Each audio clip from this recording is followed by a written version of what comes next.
All right, my friends, if you cannot seem to replace back onto a vibrating string without buzzing, this video is for you. Welcome back to the Harp Studio. I'm Samantha and I've been teaching people how to play the harp for over 10 years, and today I'm going to be showing you how to get a nice clean sound when getting back onto those strings.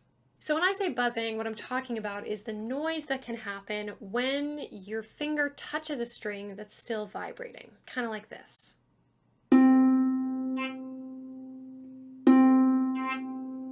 This can happen in a lot of different situations, but today I'm going to specifically focus on when you are replacing a finger back onto a string that you've just played and it's still vibrating. We want to go from this to this.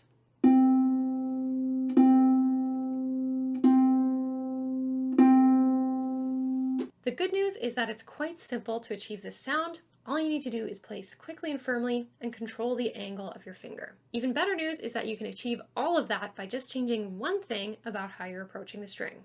So a lot of the time what really causes this problem is just that our finger is too far away when we're trying to get onto the string. So we'll try to get all the way from fingers being closed to immediately back on the string, and that's, in harp terms, really far away. And that's why it can feel very hard and you feel maybe a little apprehensive about placing your finger. It's kind of like if you were playing darts and you were trying to score a bullseye from 30 feet away. That would be pretty hard. But if your finger is right beside the string, right before you play it, if it's only this far away, that's going to be way easier to place exactly how you want to. It would be like trying to score that bullseye, but you're literally just standing a foot away from the board and you just drop it right where you want it. So this position right beside the string is called ready position, and from here it's really easy to place quickly and confidently because you're so close it's hard to miss. You can also prepare the direction and angle that you want to approach from in advance so everything is under your control. So now when I play,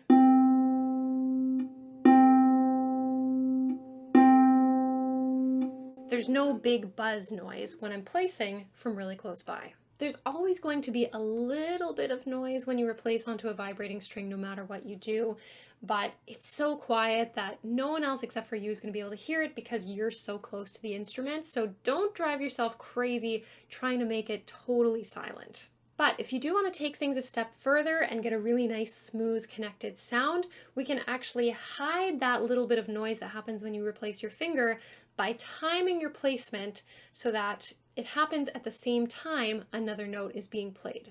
If you're just repeating one note on the same string, basically what you want to do is get right up close there with your ready position, and then with one motion, you're getting onto the string and playing it right away.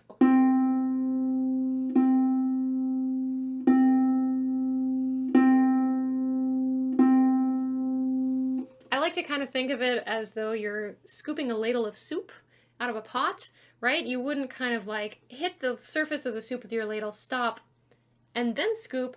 It's just one motion, get right in there, get your soup. Another situation where you might need to come back onto an already vibrating string would be if you have some kind of connecting fingering where you're replacing back onto a note or multiple notes that you've just played. So for example, I'm going to play C, D, F, and then replace back down onto D and C.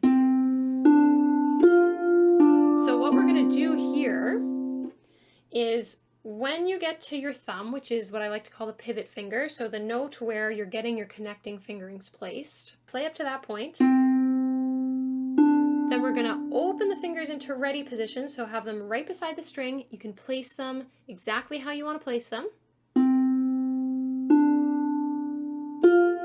And then what's going to happen is I'm going to place 2 and 3 back on D and C at the same time that I play my thumb. This is a little tricky, but it can make your music sound very connected and legato. By playing this way, that little bit of noise, that little bit of gap or silence that comes from replacing fingers onto vibrating strings will all be hidden by the note that I'm playing with my thumb. The ready position is a huge game changer that helps not only with buzzing, but can also help you play a lot faster too. So watch this video next to learn how to use it to your advantage, and don't forget to sign up for my email newsletter so you can get more free harp tips straight to your inbox. Thanks for watching, and happy harping!